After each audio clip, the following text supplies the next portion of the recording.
Hello बच्चों, नवांकुर डिजी lessons में आपका स्वागत है। आज हम कक्षा 9th हिंदी क्षितिज का काव्यखंड का अगला लेसन जो है उसे पढ़ने जा रहे हैं। इसका नाम है ग्राम श्री। ग्राम श्री पाठ के जो कवि हैं सुमित्रानंदन पंत जी हैं। कक्षा 9th क्षितिज का जो 5वां पाठ है काव्यखंड का, उसके कवि सुमित्रानंद पंत जी के बारे में हम थोड़ा सा जानें। ये प्रकृति के सुकुमार कवि हैं और हम इनके परिचय के बारे में थोड़ा सा समझते हैं। सुमित्रानंदन पंत जी का जन्म उत्तरांचल के अल्मोड़ा ज़िले के कोसानी गांव में सन 1900 में हुआ था। उनकी शिक्षा बनारस और इलाहाबाद में हुई। आज़ादी के आंदोलन के दौरान महात्मा गांधी के आह्वान पर उन्होंने कॉलेज छोड़ दिया। छायावादी कविता के प्रमुख स्तंभ रहे। सुमित्रानंद पंत का काव्य क्षितिज 1916 से 1977 तक फैला है। सन 1977 में इनका देहावसान हो गया। इनकी जो प्रमुख रचनाएं हैं, वीणा, ग्रंथि, गुंजन, ग्राम्या, पल्लव, युगांत, स्वर्ण, कृण, स्वर्णधूलि, कला और बूढ़ा चांद, लोकायतन, चिदम्बरा आदि इनकी प्रमुख कविता हैं, कृतियां हैं। उन्हें साहित्य अकादमी पुरस्कार, भारतीय ज्ञानपीठ पुरस्कार एवं सोवियत लैंड नेहरू पुरस्कार से भी सम्मानित किया गया था। तो ये सुमित्रानंद पंत जी का थोड़ा सा हमने परिचय समझा। अब हम इनका जो काव्यखंड का पाठ है उसके व्याख्या की ओर चलते हैं। तो इन्होंने जो पाठ लिखा है ग्राम श्री, तो इसमें ग्रामीण अंचल का वातावरण बताया है और खेती से संबंधित बातें बताई हैं। कविता की पंक्तियां हम देखते हैं। फैली खेतों में दूर तलक मखमल की कोमल हरियाली, लिपटी जिससे रवि की किरणें चांदी की सी उजली जाली। तिनकों के हरे हरे तन पर हिल हरित रुधिर है रहा झलक, श्यामल भू तल पर झुका हुआ नभ का चिर निर्मल नील फलक। अब यहाँ पर कवि ने जो बताया है, देखिए हम व्याख्या समझते हैं। फैली खेतों में दूर तलक मखमल की कोमल हरियाली। यहाँ पर खेती का वातावरण बताया है। यहाँ दूर दूर तक जो खेत फैले हुए हैं और सूर्य की जब रोशनी इन पर पड़ रही है तो ऐसे लगते हैं कि मखमल की कोमल हरियाली के समान जैसे मखमली हरियाली दिखाई दे रही है। लिपटी जिससे रवि की किरणें चांदी की सी उजली जाली, और ऐसा मानो ऐसा लगता है कि सूर्य की किरणों के द्वारा चांदी जैसी उजली हुई जाली, एक सफ़ेद जाली, चांदी जैसी चमकती हुई जाली उनके ऊपर लिपटी हुई है। तिनकों के हरे हरे तन पर, जो घास के तिनके हैं और उन पर हरे हरे जब दिखाई दे रहे हैं तो उनके तन पर, तन माने शरीर से संबंधित होता है, तो यह मानवीकरण भी किया गया है। हिल हरित रुधिर है रहा झलक। हिल हरित रुधिर, रुधिर मीन्स होता है खून, हरित माने हरे रंग का। जब वह तिनके हिलते हैं हवा के झोंकों से, ऐसे लग रहा है कि उनका हरे रंग का रुधिर झलक रहा हो। श्यामल भूतल पर झुका हुआ नभ का चिर निर्मल नील फलक। और जो श्यामले रंग का जो भूमि होता है, भूमि का जो तल है, जो हमारी पृथ्वी का श्यामले रंग का जो तल है, उस पर ऐसा लगता है कि नभ का चिर निर्मल, चिर मीन्स होता है अमर, नभ मीन्स आसमान, निर्मल माने स्वच्छ, नील फलक, फलक माने हिस्सा, तो ऐसा लगता है कि हमारी श्यामली भूमि पर और आसमान का एक स्वच्छ और अमर रहने वाला जो स्वच्छ एक नील फलक झुका हुआ हो। तो यहाँ पर कवि ने आसमान, पृथ्वी या प्रकृति का बड़ा मनोहारी चित्रण किया है। हम इसका अगला पद देखते हैं। अगले पद में लिखा हुआ है, रोमांचित सी लगती वसुधा, आई जो गेहूं में बाली, अरहर सनई की सोने की, किंकणियाँ हैं शोभाशाली। उड़ती भीनी तैलाक्त गंध, फूली सरसों पीली पीली, लोहरित धरा से झांक रही, नीलम की कली तीसी नीली। अब देखिए यहाँ पर पृथ्वी के बारे में बताया है। वसुधा बड़ी रोमांचित हो गई है, प्रसन्न हो गई है। दिया है रोमांचित सी लगती वसुधा। जब गेहूं में बाली आ जाती है तो बसंत का मौसम होता है और सारी वसुधा होती है पृथ्वी, सारी पृथ्वी रोमांचित यानी बड़ी प्रसन्न सी दिखाई देती है। आई जो गेहूं में बाली, खेतों में जो गेहूं होते हैं ना, गेहूं में जो बालियां आ जाती हैं तो बड़ी पृथ्वी पूरी रोमांचित हो जाती है। अरहर सनई की सोने की, किंकणियाँ हैं शोभाशाली। अरहर एक पौधा होता है, अरहर का जो पौधा होता है इसकी तुअर की दाल निकलती है।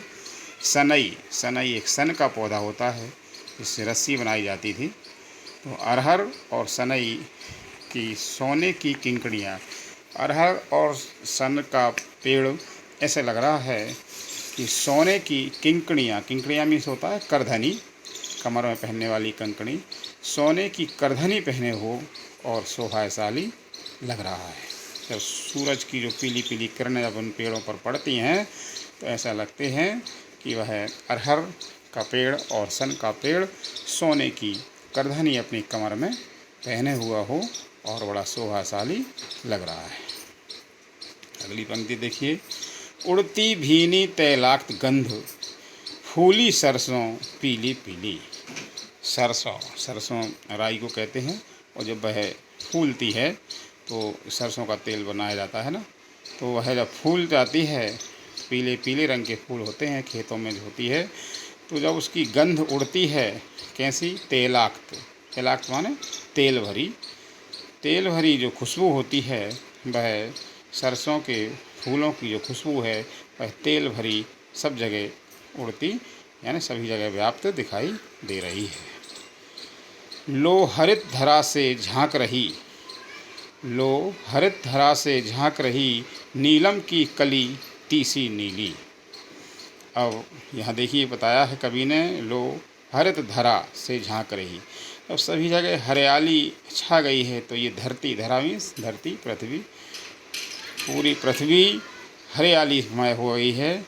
लेकिन उसमें देखिए लिखा है नीलम की कली। नीलम एक प्रकार का ये नीलम होता है और ये इनमें जो है ना, जैसे पारा होता है, नीलम होता है, तो ये कंकण कहते हैं।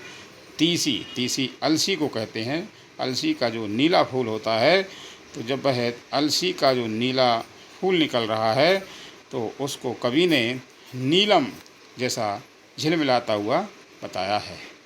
हरे रंग की जो पृथ्वी हो गई है और उसमें से अलसी के नीले फूल जब आते हैं तो कवि ने उपमा दी है कि नीलम जैसे चमचमाते हुए दिखाई दे रहे हैं।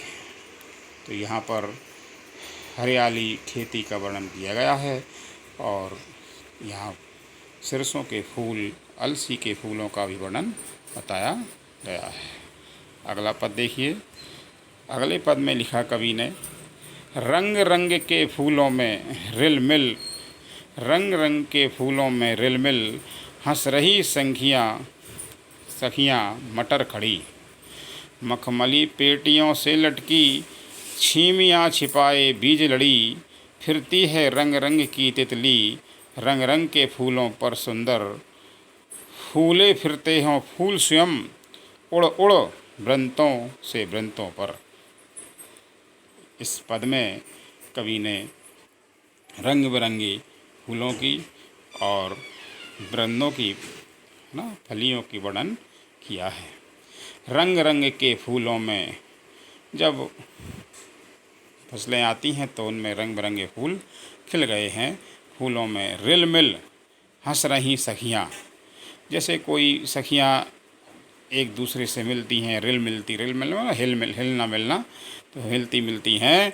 और वैसे ही मटर मटर की जो अपन मटर खाते हैं ना, सब्जी बनती है, तो मटर की फलियाँ आ गई हैं और वह एक दूसरे में गुच्छे के रूप में हिल मिल रही हैं। मखमली पेटियों सी लटकी छीमियाँ छिपाएं बीज लड़ी। और जो मटर की जो फलियाँ हैं वही कैसी मखमली पेटी जैसी, उसको खोलते हैं, मालूम पेटी एक संदूक को कहते हैं, संदूक में कुछ भी रख दो, है ना, तो ऐसी लटक रही हैं पेटियों की तरह। और छीमियाँ छिपाएं बीज लड़ी हैं, यहाँ पर वह अपने बीजों को छिपाए हुए हैं और लड़ी हुई, लड़ी माने एक प्रकार की बहुत सारी गुच्छे के रूप में, झुक्के के रूप में, और अब उस मटर के बीज को और वह अपनी फलियों में, छीमियाँ फलियों को भी कहते हैं, अपनी फलियों में वह अपने बीज को छिपाए हुए हैं। और क्या लिखा, फिरती हैं रंग रंग की तितली, फिरती हैं रंग रंग की तितली, रंग रंग के फूलों पर सुंदर। फिरती हैं रंग रंग की तितली, रंग रंग की तितली यानी रंग बिरंगी जो तितली हैं वह फिर रही हैं, घूम रही हैं और फूले फिरते हों फूल स्वयं। बड़ा मौसम सुहावना है। और यहाँ कवि ने कहा है कि जैसे फूल स्वयं खिल गए हों और स्वयं यहाँ वहाँ फिर रहे हों, उड़ उड़ वृंतों से वृंतों पर, वृंत मान होता है वृक्ष, और इस वृक्ष से उस वृक्ष पर ऐसे लगता है कि वह फूले हुए फिर रहे हैं या उड़ रहे हैं। तो यहाँ पर रंग बिरंगे फूलों का और मटर के फलियों का वर्णन किया गया है। रंग बिरंगी तितलियों जो कि फूलों पर मंडराती हैं उनका भी वर्णन कवि ने किया है। और पुष्पों का वर्णन, इस वृक्ष में उस वृक्ष में पुष्प आ गए हैं, उनकी महक का वर्णन भी किया गया है। अगला पद देखते हैं हम। अगले पद में लिखा है, अब रजत स्वर्ण मंजरियों से लद गई आम्र तरु की डाली, झर रहे ढाक पीपल के दल, होठी कोकिला मतवाली, महके कटहल मुकुलित जामुन, जंगल में झरबेरी झूली, फूले आड़ू नींबू दाड़िम, आलू गोभी बैगन मूली। अब यहाँ पर देखिए, जब बसंत का मौसम पूरी तरह अपने स्वभाव पर होता है तो पेड़ों में जो है ना, अब उनका बीज आ जाता है। और जैसे आम के में बोर आ जाता है, तो यहाँ बताया है अब रजत स्वर्ण, रजत मीन्स होता है चांदी, चांदी और सोने जैसी मंजरियाँ, मंजरियों कहते हैं बोर को, है ना। और आम के आम्र तरु, तरु मीन्स होता है पेड़, आम के जो पेड़ हैं उन पर सोने और चांदी जैसी चमचमाती हुई मंजरियाँ आ गई हैं। झर रहे ढाक पीपल के दल, और पतझड़ का जब थोड़ा सा मौसम आता है तो वह उनके ढाक, ढाक मीन्स होता है टेसू, या जिसको हम हमारी भाषा में छेवला कहते हैं, छेवले के पत्ते और पीपल के पत्ते भी झर रहे हैं। हो उठी कोकिला मतवाली, कोकिला मीन्स होता है कोयल, कोयल मतवाली होकर, मस्त होकर बोल रही है। महके कटहल मुकुलित जामन, कटहल, कटहल एक होता है और इसकी सब्ज़ी बनाई जाती है कटहल की।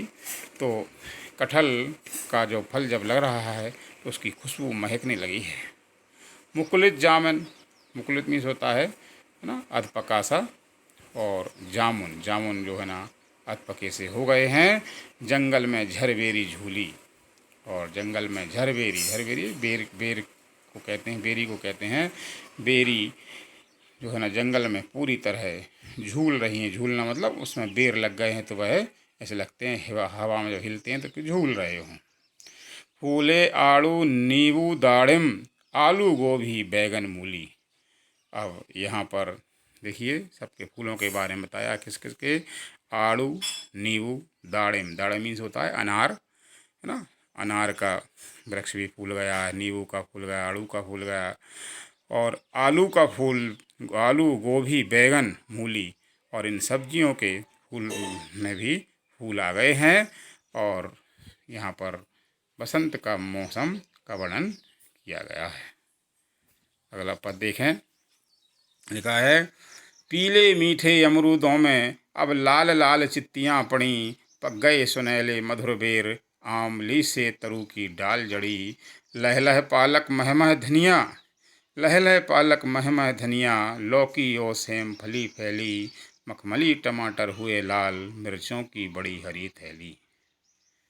अब यहाँ देखिए फलों के पकने के बारे में बताया है। पीले पीले अमरूदों, अमरूद का जो फल होता है वह पक चुका है, पीले रंग का हो गया है। अब लाल लाल चित्तियाँ पड़ी, जब ज़्यादा फल पक जाता है अमरूद का तो उसमें एक प्रकार के धब्बे से आ जाते हैं, तो लाल लाल चित्तियाँ, चित्तियाँ धब्बे, लाल लाल धब्बे पड़ गए हैं। पक गए सुनहले मधुर बेर, बेर, बेर जो है ना सुनहले थे और अब पक गए हैं बेरी के बेर। अमली से तरू की डाल जड़ी, अमली है ना छोटा सा आंवला, आंवले के पेड़ से और उनकी जो डाल हैं, जो तरू जो पेड़ की डालियां हैं वह जड़ी हुई, जड़ी सी नज़र आती हैं, मतलब बहुत सारे गुच्छे गुच्छे आंवले लग गए हैं। लह लह पालक महमह धनिया, पालक लहलहा रही है, धनिया महक रहा है, मह मह माने महकना, खुशबू देना। लौकी और सेम फली फैली, लौकी और सेम की जो बेलें हैं वह फल गई हैं और फैल गई हैं। मखमली टमाटर हुए लाल, जो टमाटर थे वह हल्के से मखमली थे, वह पूरी तरह लाल हो गए हैं। मिर्चों की बड़ी हरी थैली, और जो मिर्ची का जो पौधा था उसमें गुच्छे के रूप में हैं बहुत सारे, थैली के रूप में ना, थैले के रूप में और मिर्चियाँ लटक रही हैं। तो इसमें जो बताया गया था लौकी, सेम और टमाटर सब्जियों के वर्णन बताया गया है, और इस पद को हमने समझा। अगले पद की ओर देखते हैं। देखिए अगले पद में दिया है बालू के सांपों से अंकित, गंगा की सतरंगी रेती, सुंदर लगती सरपत छाई, तट पर तरबूजों की खेती, अंगुली की कंघी से बगुले, कलंगी समारते हैं कोई, तिरते जल में सुरखाओ पुलिन पर, मगरौठी रहती सोई। इसमें गंगा के किनारे का वर्णन बताया गया है कवि ने। बालू के सांपों से अंकित, बालू मीन्स होता है रेत, गंगा के किनारे पर जो रेत है उसमें पानी के बहने से और कुछ लाइनें सी बन जाती हैं आड़ी टेढ़ी, तो इनको कवि ने सांपों जैसी, जैसे सांप कहीं से निकल गया हो तो उसकी लाइन बन गई हो, सांपों जैसी रेखाएं बताया है। गंगा की सतरंगी रेती, और गंगा जी के किनारे पर जो जब सूर्य निकलता है तो उसकी 7 रंग की जो किरणें निकलती हैं तो वह रेखाएं 7 रंगों में झिलमिलाती नज़र आती हैं। सुंदर लगती सरपत छाई, तट पर तरबूजों की खेती, और गंगा के किनारे पर तरबूजों की खेती की जाती है, तरबूज खाते हैं हम, तो वह बड़ी सुंदर लगती है। सरपत छाई, सरपत माने पूरी जगह पत्ते ही पत्ते दिखाई देते हैं किनारे पर। अंगुली की कंघी से बगुले, और यहाँ देखिए पक्षियों का वर्णन किया गया है कवि ने, और जो बगुले होते हैं ना वह मछलियों को पकड़ने के चक्कर में एक पैर से खड़े रहते हैं और एक पैर लगता है कि वह कंघी कर रहे हो, यानी कलगी संभाल रहे हों, और कलंगी संवारते हैं कोई, ऐसा लग रहा है कोई बगुला वहाँ खड़ा हो और अपनी कलंगी को संवार रहा हो एक पैर की उंगलियों से। तिरते जल में सुरखाओ, तिरते जल में सुरखाओ, पुलिन पर मगरौठी रहती सोई। ये भी देखिए आप पक्षियों का वर्णन है, जो जल है पानी है उसमें तैरते रहते हैं, कौन, सुरखाओ।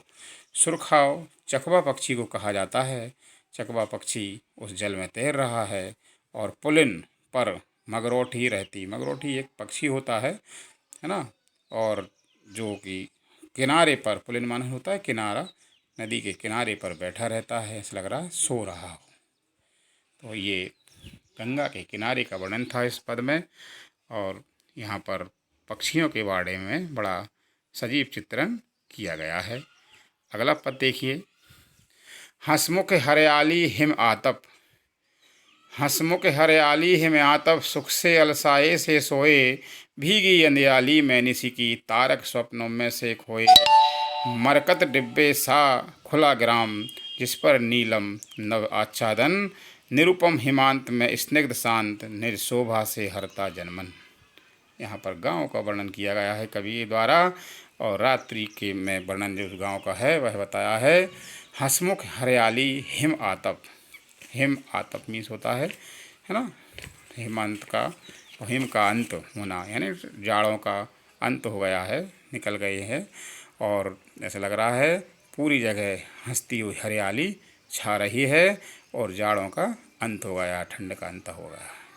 सुख से अलसाए से सोए, भीगी अंधियाली में निसी की। निसी मीन्स रात्रि, जो ओस के कारण और इस पृथ्वी पर कुछ ओस की बूंदें गिर गई हैं, वह ऐसी लग रही हैं कि सुख के रूप में अलसाए से सो रही हैं।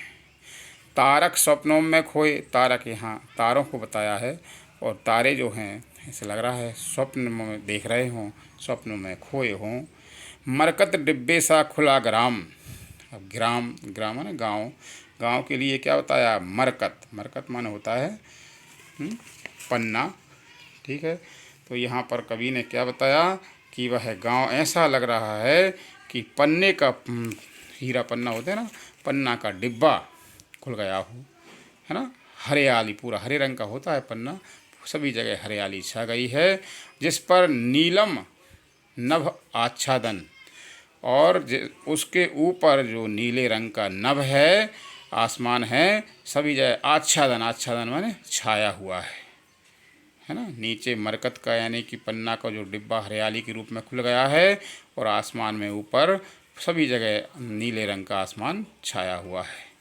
निरुपम हिमांत में स्निग्ध शांत, और निरुपम, निरुपम मीन्स जिसकी कोई मतलब तुलना ना की जा सके, है ना, उपमा ना की जा सके, उसको निरुपम कहते हैं। तो एकदम स्निग्ध है, शांत है, और हिम का अंत, हिमांत माने हिम का अंत, ठीक है। निज शोभा से हरता जनमन, वहाँ इतना अच्छा मौसम है कि अपनी शोभा से सभी जन माने लोगों का मन हर लेता है। और जब हिम का अंत आता है तो उसकी कोई कल्पना नहीं की जा सकती, इतना अच्छा मौसम वहाँ पर हो जाता है। तो ये कवि के द्वारा ग्रामीण गांव में गांव का वर्णन किया गया है। अब हम आगे इस पाठ के जो प्रश्न थे उनको देखते हैं। पहला प्रश्न है, कवि ने गांव को हरता जनमन क्यों कहा है? तो हमने पढ़ा था वियाल पंक्ति में, कवि ने गांव को हरता जनमन इसलिए कहा है क्योंकि हरे भरे गांव की शोभा अनुपम है। चारों तरफ हरियाली होने के कारण जनमानस प्रसन्न है।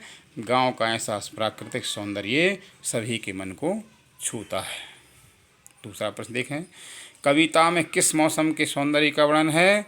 तो हमने पढ़ा है कविता में बसंत ऋतु के सौंदर्य का वर्णन है, और इसी ऋतु में ऋतु से पूर्व पेड़ों से पुराने पत्ते झड़ जाते हैं, उन पर नई नई कौंपलें, पत्तियां, फूल और फल आने शुरू हो जाते हैं, और फसलों तथा सब्जियों के फलने फूलने का भी यही समय होता है। खेतों में सरसों लहलहाने लगती है, चारों ओर मनोरम वातावरण हो जाता है। अतः बसंत ऋतु का इसमें वर्णन किया गया है। आगे देखते हैं, अगला प्रश्न लिखा है, गांव को मरकत डिब्बे सा खुला क्यों कहा है? अभी पढ़ा था हमने, ग्रामीण जो है ना गांव का मरकत डिब्बा। तो खेतों में हरियाली छाई हुई है, हरियाली होने के कारण कवि ने गांव को मरकत का डिब्बा बताया है। तो विविध प्रकार की फसलें लहलहा रही हैं, कहीं फूलों पर रंगीन तितलियां मंडरा रही हैं, चारों ओर फल और फूलों की सुगंध बिखरी हुई है। सूरज की स्वर्णिम धूप से निखरता सौंदर्य इस हरितमा में चमक पैदा करता है। इसी हरितमा को दर्शाने के लिए गांव को मरकत डिब्बे सा खुला कहा गया है। तो यहाँ पर मरकत डिब्बे का विश्लेषण बताया था। अरहर और सनई के खेत कवि को कैसे दिखाई देते हैं? इसका उत्तर है अरहर और सनई। हमने पढ़ा था अभी, अरहर और सनई। सनई मीन्स सन का जो पेड़ होता है, अरहर माने तुअर का खेत। कवि को ऐसे प्रतीत होते हैं जैसे वसुधा ने फलियों के रूप में अपनी कमर में सुनहरे रंग की सोने की करधनी बांध ली हो। कमर में बांधने वाली करधनी होती है ना, तो उन्होंने, कवि ने ये बताया है, अरहर फूल गई है और सन फूल गई है, तो ऐसा लगता है कि किसी ने कमर में और सोने की रंग की करधनी बांध ली हो, जो हवा में हिलकर मधुर स्वर उत्पन्न कर रही है। तो इस तरह ये हमारे प्रश्नों के उत्तर थे, और हमें आशा है ये हमारा जो पाठ था ग्रामश्री, इस पाठ की व्याख्या और प्रश्नोत्तर आपको समझ में आए होंगे। और मैं वासुदेव शर्मा आप लोगों से विदा लेता हूँ। अगले पाठ में हम आपसे पुनः मुलाकात करेंगे। तब तक के लिए सभी को नमस्कार।